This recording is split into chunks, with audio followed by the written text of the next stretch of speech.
Looking at Afghanistan's T20 World Cup 11, this is how I'd go.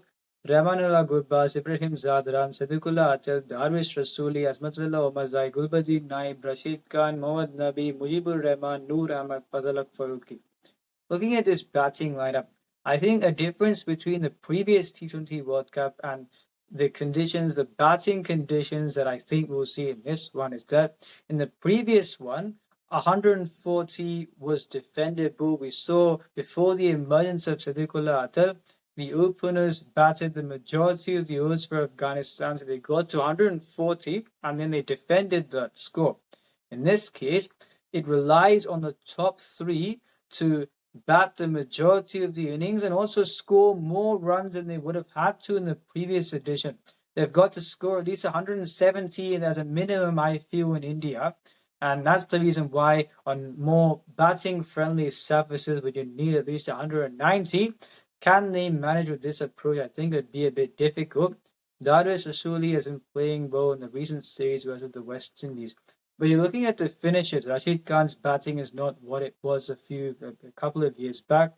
Azmatullah Omazai hasn't kicked on with a bat in T20 cricket. Gulbadin Naib is a 50-50 player. He can finish the innings, but consistently you don't know. Mohammad Nabi, he can play the odd good innings, but I feel not as much as a few years back.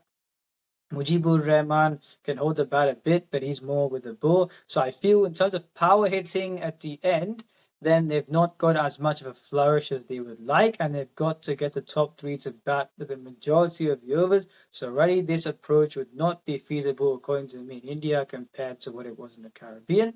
Looking at the bowling, I think a major talking point would be whether fast bowlers can exhibit the game sense that they didn't do in the Champions Trophy. Yes, Azmatullah Omazai got 5 wickets, but someone like a Fazalak Faruqi, I feel he didn't bowl well in the Champions Trophy.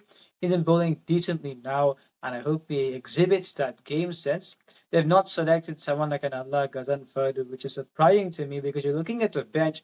There are players who people haven't seen before. For example, Ahmad Zai, who is a fast bowler, medium fast bowler.